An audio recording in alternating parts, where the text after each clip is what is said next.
On Osrc News at 7, stakeholders advocate mental health well-being on International Men's Day. Tinubu postpones G20 summit trip, awaits briefing on Kebbi Kwara attacks.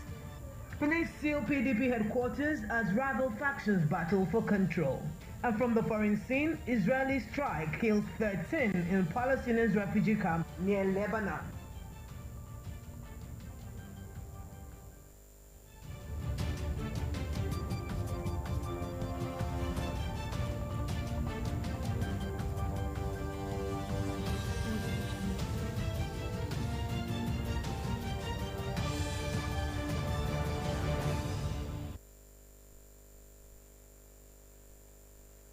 Good evening and welcome to the news. I am Obi Chukwemeka Uti.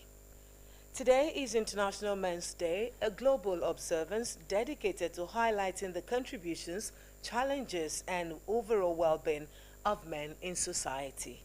This year's theme, Celebrating Men and Boys, highlights positive men role models and emphasizes the importance of prioritizing men's mental health, emotional support, and creating safe spaces for them to express themselves freely. Our correspondent Adeumi Taiwo tells us more. International Men's Day is marked every year on November 19, offering the world an opportunity to reflect on the well-being and life experiences of men and boys everywhere. This year's theme, Celebrating Men and Boys, champions the idea that men contribute immensely to families, communities, and nation building, often in ways that go unnoticed. It reinforces that strength can be gentle and that every male deserves recognition, support, and a chance to thrive. The observance also highlights men's physical, emotional, and mental health, especially issues that are frequently unspoken due to societal expectations. By creating awareness, the day encourages healthier gender relations and helps men reach their full potential. Mr. James Akinlua says the theme is a reminder that men's contributions are invaluable and that society must be intentional about supporting their mental and emotional well-being. I'm excited, at least that recognition is now coming from me, and my boys too. I have my boys. In fact, I'm planning to visit him today because I'm excited. I woke up this morning, I heard about it. International Day for me. It's sweet. And it's like people are now getting to know much about men, our importance in the society, what we do. We are everywhere. For Mr. Isaac Ojo, celebrating the male gender is a moment of gratitude. He acknowledges the challenges men face and urges them to avoid stress and prioritize their health. I pray to God on behalf of men that God will give us, He will enrich us to do our duty in the house. Because our duty in the house is to keep the house together. We should provide for our family. They are prone to issue. So I will advise that whatever challenges we have, we should try to, to manage it. Because there's nobody that's not having any challenges. Nobody that, even the government is having challenges. So we should try to take challenge as it comes. Also speaking, Mr. Olawumi emphasized that men play crucial roles in families and society, and celebrating them reinforces their importance in nation building.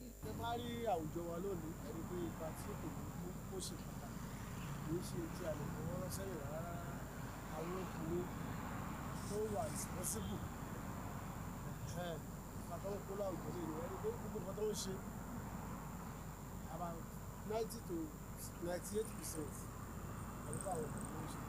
As the world marks International Men's Day, the call grows louder for society to respect, support, and celebrate men and boys, ensuring they live healthier, happier, and more fulfilling lives. Adewumi Taiwo, Osrc News.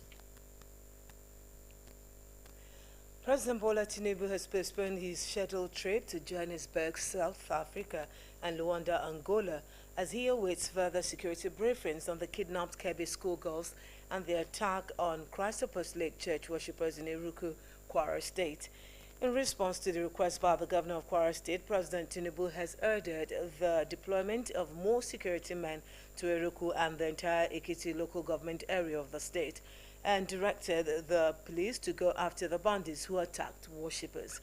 President Tinubu was scheduled to leave Abuja today to attend the 20th G20 Summit of Leaders in South Africa and thereafter proceed to Luanda to attend the 7th AU-EU Summit. Disturbed by the security breaches in Kebbi State and Monday's attack by bandits against worshippers at Christ Apostolic Church Eruku, President Tinubu decided to suspend his departure. He now awaits reports from Vice President Kashim Shettima, who paid a sympathy visit to Kebbi on his behalf, as well as reports from the police and the Department of State Services regarding the attack in Kwara. Meanwhile, Vice President Kashim Shettima has met with the Kebbi State government and families of the schoolgirls abducted in the recent attack on the government secondary school, Kuchi, reaffirming the federal government's commitment to securing their safe return. Shettima, who received a high-level delegation from the state at the presidential villa, expressed deep concern over the incident and assured that President Bola Tinubu is personally monitoring rescue efforts. He stressed that the administration is intensifying intelligence gathering and strengthening joint military operations in the affected areas. The Vice President reiterated that the federal government remains resolute in its fight against insecurity, adding that no child should ever feel unsafe in the pursuit of education.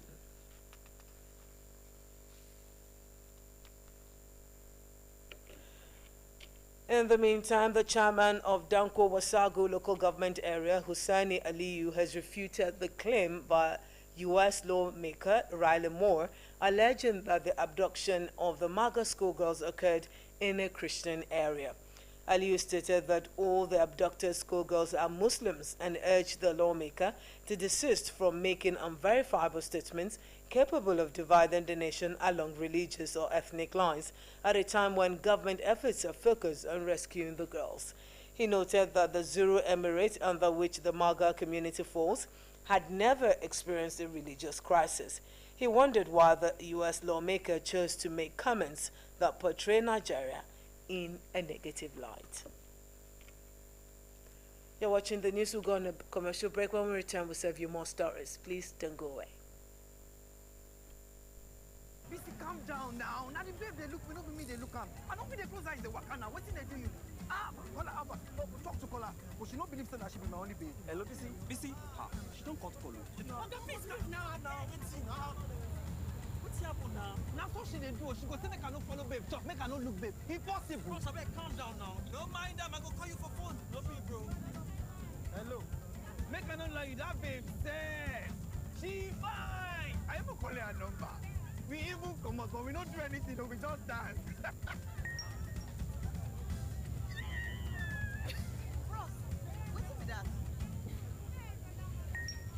Free on Glow Talk Master. Talk for 6 minutes and get 6 minutes free. Plus 50 megabytes of data free. Dial *606#. New customers also enjoy a welcome bonus. All bets on sports. One is fair. Huge winning. One is fair. High odds. One is fair. Fast pay. One is fair. One is fair. Bookmaker Company.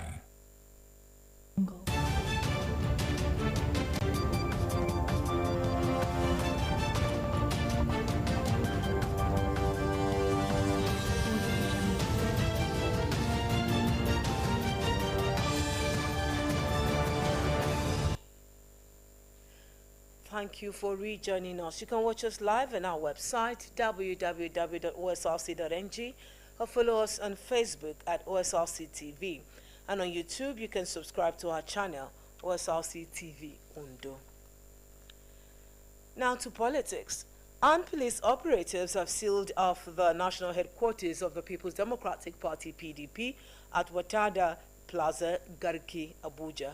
The security personnel deployed in multiple patrol vans took positions around the complex in the early hours of the day, restricting movement in and out of the premises. Staff members, journalists, and party supporters who arrived for routine activities were turned back by officers who said they were acting on orders from above. The deployment comes amid a widening leadership tussle within the opposition party, with rival factions laying claim to the control of the National Working Committee, NWC. Meanwhile, the internal crisis rocking the People's Democratic Party (PDP) has deepened, sparking concern among party supporters and political analysts who worry the turmoil could jeopardize the party's future. Omoriola Benji engages with several party members and legal experts to explore the roots of the conflict and possible solutions moving forward.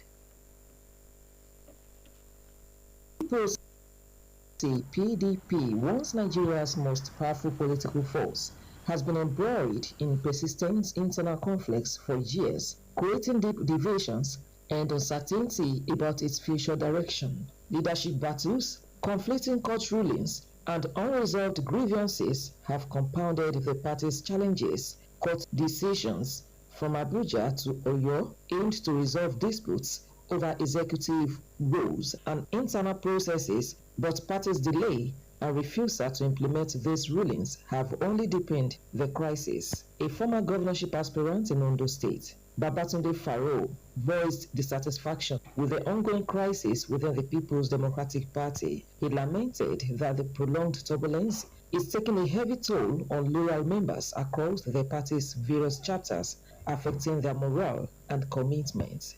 Where I stand is clear. I believe the objective of the Nyesom Wike-led camp is to make sure that PDP doesn't have a presidential candidate in 2027 election, which is very unfortunate. I don't subscribe to it. I feel that we should give Nigerians a choice to choose their leaders. But still, I feel the governor camp still needs to talk to them. Let's do some give and take. Let's see how if we can achieve some level of reconciliation so that after this old charade, we can all march forward from the end of the year to have a vibrant party that Nigerians can now yearn for in 2026 or 2027.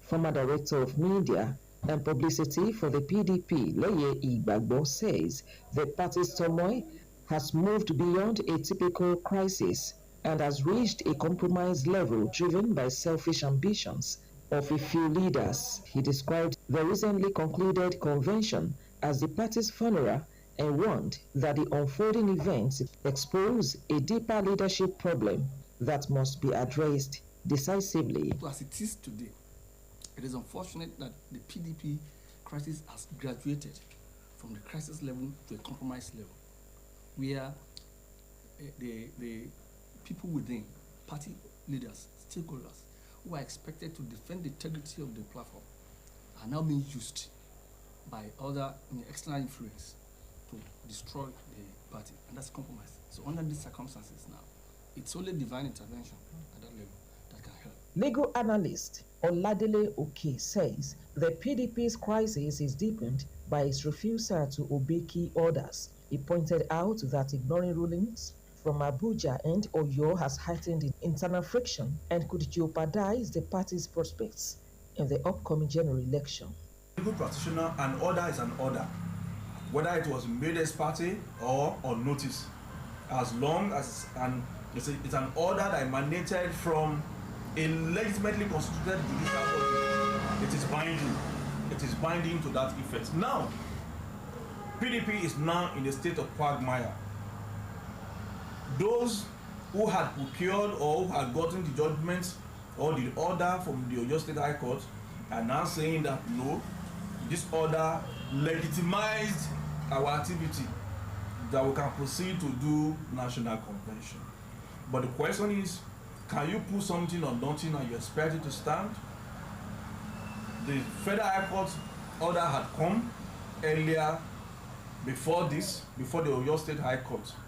And as a legal practitioner, when you want to avoid, or when we extol what we call abuse of court process, the right thing to do is that you have to appeal the judgment that is against you. You cannot say because a judgment or an order does not favor you, you resort to self-help or violence.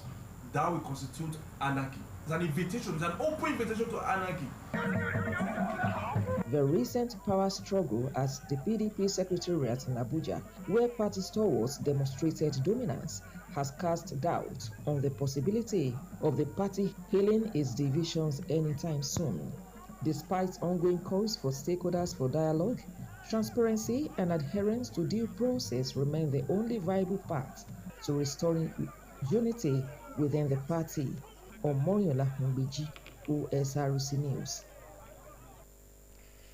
In other stories now, Nigeria's Foreign Minister Yusuf Tuga has cautioned against faith-based agitations that he described precursors to national disintegration, citing Sudan's experience as a warning to Nigeria. His comments came during a tense interview on the Piers Morgan Uncensored show, while addressing claims of targeted attacks on Christians in the country. The discussion on Morgan's show centered on allegations of religiously targeted violence in Nigeria, including claims of Christian persecution. When pressed by Morgan on reported figures of Christian casualties, Tuga insisted he is not evading questions, but challenged the numbers and the framing of the violence solely along religious lines. Outside Nigeria, the United Kingdom, UK, has called for stronger regional security and political cooperation to tackle the growing threat of terrorism in West Africa and the Sahel. Speaking at a United Nations Security Council meeting, the UK acting envoy to the UN, Ambassador James Karuki, said the UK shares concern over the expansion of Islamic State and Al-Qaeda affiliates across the region, noting the deadly impact on civilians. Karuki said regionally led security initiatives could play a crucial role in countering terrorism, highlighting efforts towards a standby force for rapid deployment and initiatives such as the Multinational Joint Task Force and ECOWAS counter-terrorism strategy. He also urged countries in the region to carefully select security partners to avoid exacerbating threats. Let's now turn our attention to Lebanon, where a Ministry of Public Health says at least 13 people have been killed in an Israeli airstrike on a Palestinian refugee camp in southern Lebanon. The Lebanese state-run national news agency reported that the drone strike hit a car on Tuesday in the car park of a mosque in the Ain El Hilwe refugee camp on the outskirts of coastal city of Sidon.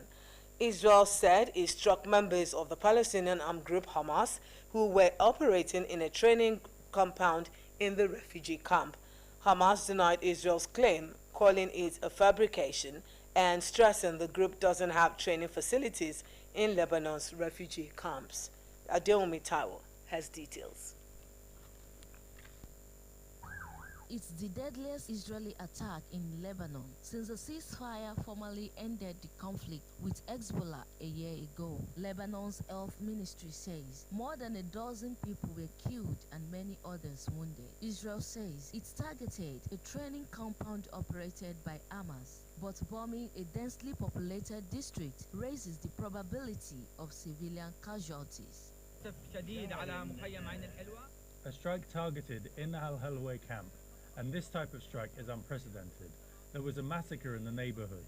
A civilian area was bombed. There's nothing there except parking lots, no military camps. The civilian claims it took measures to mitigate harm, but vowed to strike Hamas from wherever they operate. The intensity of the attack raising suspicion of a high-value target. We've never seen such a large-scale attack leading to this number of victims. So it is quite a departure from the usual Israeli modus operandi, although the Israelis have been carrying out daily attacks. The last Israeli attack on Ana Elway was in October 2024. A commander of the Palestinian faction, Alud's Matthias Brigade, reportedly survived that strike. but his son was thought to be among those killed. Israel says attacks in Lebanon are necessary to fully disarm armed groups. On the hand, Hezbollah and Palestinian factions say their weapons are for self-defense against Israeli aggression. Hamas has condemned the latest attack as a horrific massacre of civilians. Adewumi Taiwo, OSRC News. For months, Donald Trump has opposed the demands to release in full the Epstein files presumed to contain the names of some very senior and prominent people, including his own. But as the scale of the revolt from within his own party grew, he did a U-turn. Today, the House of Representatives voted overwhelmingly to force the release of the files. Kemisola Ojomo tells us more. This is who you're fighting for. This is who Congress is fighting for. This is who the House of Representatives are fighting for. This was me at 14 years old. I was 16. 16. 14. Only 14 at 17 years old. They came to Capitol Hill with serene testimony, the center of the story. What's the message today, do you think? It's going to be a powerful one. To the President of the United States of America, who is not here today, I want to send a clear message to you. I am traumatized. I am not stupid. It could be your daughter. It could be your niece. It could be a friend's kids. You didn't just make a small dent.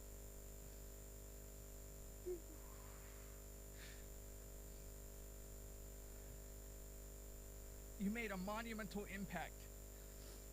Survivors of Jeffrey Epstein told their stories against a shifting political backdrop.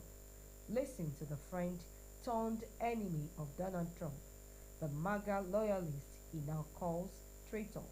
He called me a traitor for standing with these women and refusing to take my name off the discharge petition.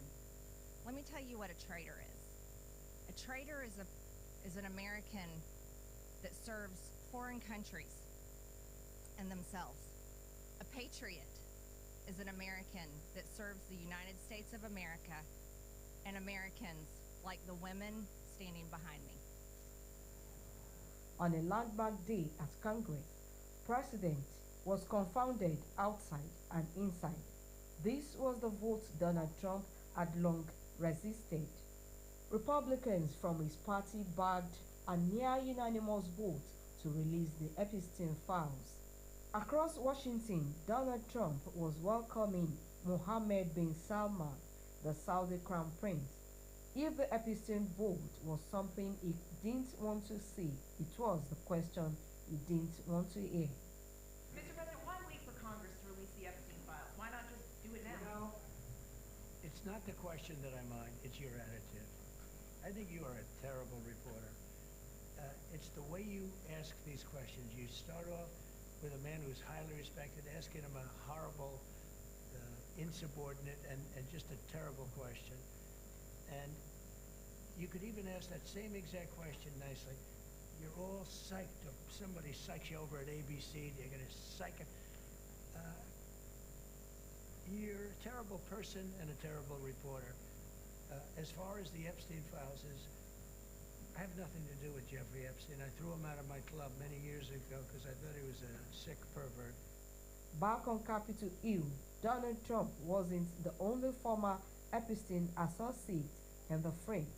This was a significant step in the politics of justice in this modern American scandal. It won't be the last. Kemisola Ojomo, OSRC News. To end the news, here again are the major highlights.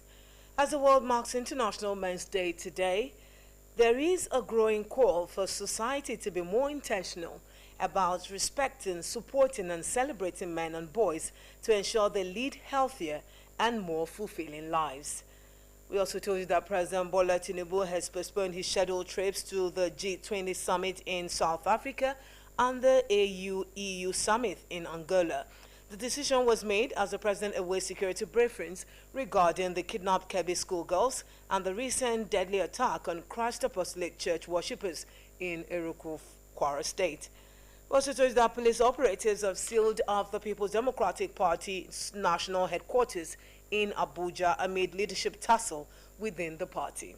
And from the foreign scene, Lebanese Ministry of Public Health says Israeli airstrike has hit a Palestinian refugee camp in southern Lebanon, killing at least 13 people. And that's the news. Thank you very much for being a part of it. Good evening.